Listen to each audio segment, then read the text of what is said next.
Hey everyone, and welcome to This Explainer.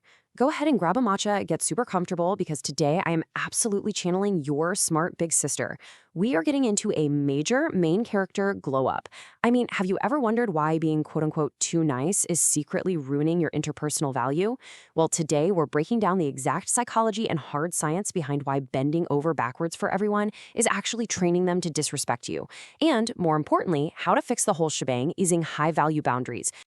So, we kind of have to start with this highly relatable and honestly pretty painful question. Why does the nicest girl always get taken for granted? Look, you know the feeling. You're the one constantly left on read, maybe passed over for that promotion at work, or you're canceling your own plans to help a friend only to feel completely underappreciated at the end of the day. It is exhausting. You're doing everything right, so why on earth is it yielding the wrong results? Well, here is a pretty harsh truth bomb straight from Stanford's behavioral science lab. People who display excessive niceness are automatically perceived as 67% less confident. No way, right? Literally 67%. Now, this isn't people consciously deciding to be mean to you, it's just that your brain is constantly making these split-second, sin-sliced judgments about every single person you meet. When you consistently put everyone else's needs way above your own, people's unconscious minds immediately file you under low status. Section 1. The over-availability trap. When you're exceptional, becomes their normal. Okay, let's dive into this. So this trap happens when you give so much that you trigger a reciprocity imbalance. You know the behaviors, right? Unnecessary apologizing, overhelping without even being asked, always being reachable, and just swallowing disrespect to keep the peace. You might think you're being a noble team player or like the ultimate supportive friend. Actually, scratch that. You probably do think that. But your brain is actually broadcasting low status. Constantly apologizing for just existing acts as a tiny advertisement that your needs don't matter. Overhelping can even come off as subtly condescending, almost like you don't trust them to handle it. You're literally advertising a willingness to be mistreated. But on the flip side, consider this absolutely incredible finding from Harvard Business School. People who maintain clear boundaries around their time are perceived as 89% more valuable than someone who is just constantly available. When you become background noise in someone's life because you're always reachable, you lose your value. It's that simple. Section 2, the psychology of scarcity, the hard science of playing hard to get. Now that we understand the trap we fall into, let's look at the hard psychological science validating our glow-up. It is heavily driven by the scarcity heuristic. This is basically a mental shortcut where humans naturally place a much higher value on rare things and a lower value on abundant resources. And girl, this isn't just about limited edition lip gloss. This applies directly to your energy and your presence. When your presence is just guaranteed, completely unlimited, and requires zero effort to obtain, the human brain literally stops prioritizing it. Social psychologist Gurrit Birnbaum from the University of Rochester hits the nail on the head here. She says, people who are too easy to attract may be perceived as more desperate. That makes them seem less valuable. Her research absolutely proves that a little bit of mystery, some uncertainty, and controlled access, it totally works in your favor. And that brings us to the effort justification effect. It's exactly what it sounds like. People value what they work for. Period. If you are always the one double texting, always driving to their side of town, and forever adjusting your own schedule, you are robbing them of the opportunity to invest effort into you. If they don't invest, they don't attach value. It completely flattens your perceived worth. All right, Section 3, Social Exchange Theory. Treating your energy like a VIP club. Now, what's really interesting about this slide is how social exchange theory gives us the actual framework for how humans subconsciously calculate the worth of every relationship they engage in.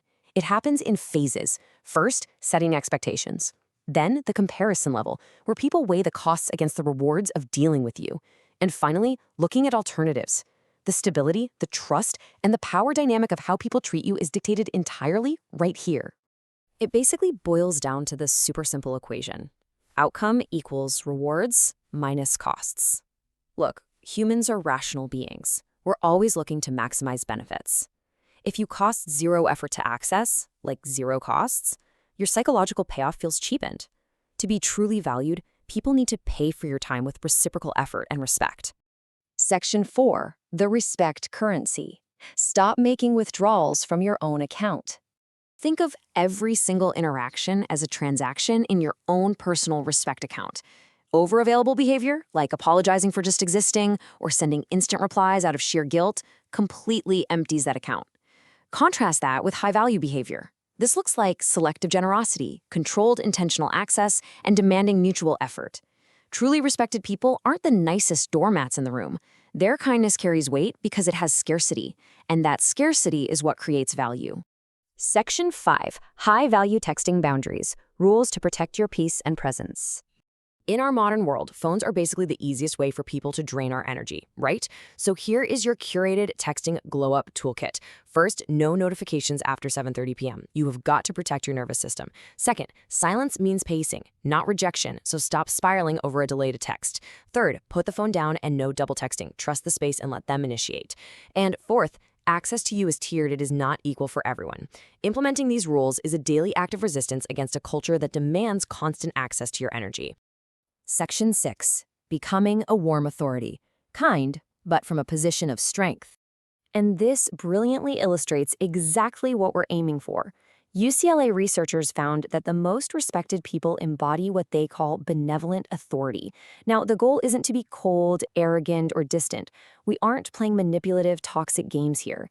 Warm authority means you are genuinely caring and helpful, but totally confident in your worth and firmly boundaried. You help because you choose to, not because you're desperate for validation. All right, here is your final 3-step action plan to start slowly rewiring how people treat you. Step 1, pause before responding. You have to break that pattern of instant, drop everything availability. Step 2, stop over-explaining yourself. You really don't need to send a massive paragraph justifying why you're busy. Confidence states things. It doesn't overly explain them. Step 3, let silence exist. Stop jumping in to fill the awkward gaps. Create the space for the other person to step up. I really want you to take away this powerful mantra from today's explainer. Scarcity creates respect. Abundance creates complacency. Let that sink in. Your kindness, your time, and your energy should always be a chosen gift, never an expected obligation. So I'm going to leave you with this final provocative question.